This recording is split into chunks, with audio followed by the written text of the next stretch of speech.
DHSच्या एक्झामसाठी सर्वांना हुरहुर लागली आहे, टेन्शन येतं की एक्सपेक्टेड नव्हतं एवढ्या फास्ट कुठली प्रोसेस होईल. वॅकन्सी मॅट्रिक्स मागितलं आहे, रोस्टर मागितलं आहे, पदनिर्मिती दाखवली आहे, प्रोव्हिजनल वॅकन्सीज डिस्प्ले झाल्यात.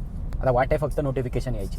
अशा वेळेस सगळ्यांच्या डोक्यामध्ये हा स्ट्रेस राहतो, बरं आता एवढ्या अपडेट्स येत आहेत तर मी अभ्यास कसा करावा, अजून तर माझा 50% सिलेबस कंप्लीट झालेला नाही आहे. तर अशा लोकांसाठी मी सांगू इच्छितो, सगळ्यात आधी तुम्ही तुमचा टाईम व्यवस्थित डिस्ट्रीब्यूट करा. विचार करण्यात नाही, अभ्यास करण्यात. जेवढा जास्त विचार कराल तेवढा स्ट्रेस वाढून घ्याल आणि अभ्यास कमी होईल.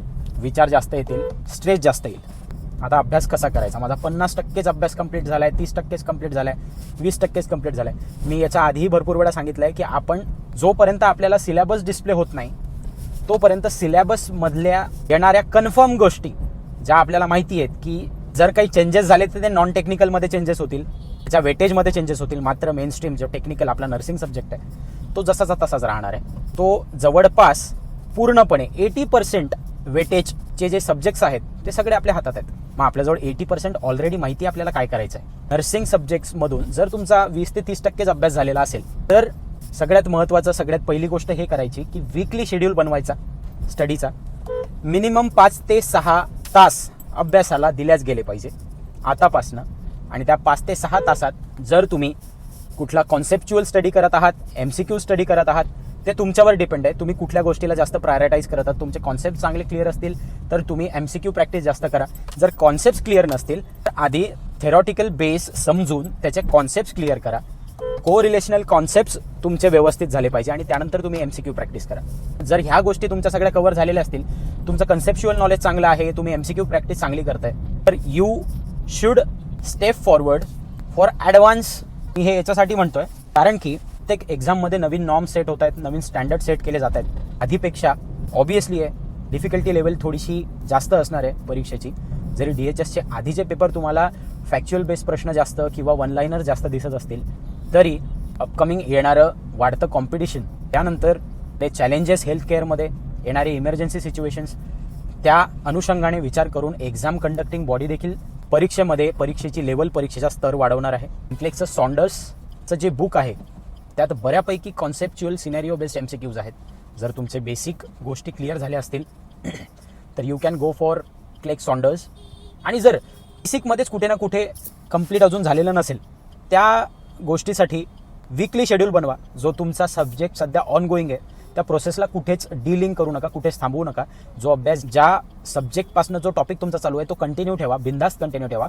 फक्त फोकस, कॉन्सन्ट्रेशन आणि इंटेन्सिटी आणि टाईमचा ड्युरेशन हा तुम्हाला वाढवावा लागेल.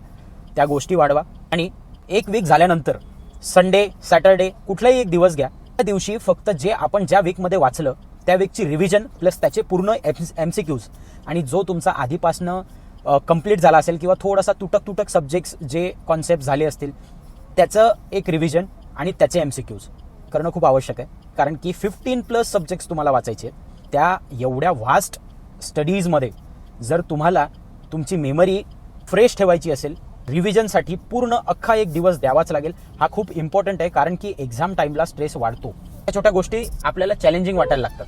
त्या गोष्टीचं मेंटल प्रिपरेशन म्हणून प्रत्येक वीकमधला एक दिवस आपण रिव्हिजनला दिलाच पाहिजे. कारण की तो रिव्हिजनचा दिवस आपला रिव्हिजनचा दिवस नसून आपला कॉन्फिडन्स गेन करण्याचा दिवस आहे. जे आपण पास्टमध्ये वाचलं आहे, जे आपण रिसेंट वाचलं आहे, जर त्याचे कन्सेप्ट आपल्याला क्लिअर झाले, आपले MCQ सॉल्विंगची ॲक्युरेसी चांगली झाली तर त्या गोष्टी निश्चितच तुम्हाला कॉन्फिडन्स देतील, बूस्टअप देतील. पुढचा वीक परत त्याच जोमाने, त्याच फ्रेशनेसने नवीन टॉपिक वाचण्यासाठी आणि त्या टॉपिकबद्दल MCQ सॉल्व्ह करण्यासाठी.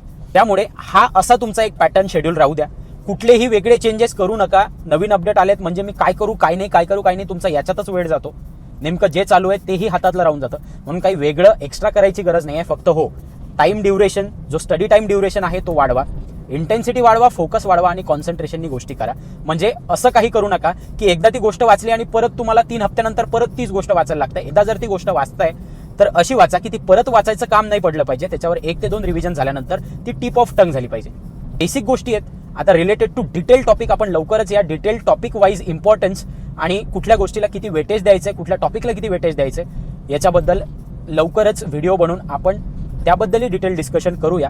तोपर्यंत जो हा शेड्यूल मी सांगितलाय या शेड्यूलवर 2 ते 3 वीक फॉलो करून बघा आणि स्वतःची प्रोग्रेस कॅल्क्युलेट करा की आधीपेक्षा परफॉर्मन्स, मेमरायझेशन आपलं किती चेंज झालंय, किती फरक त्यात आलाय.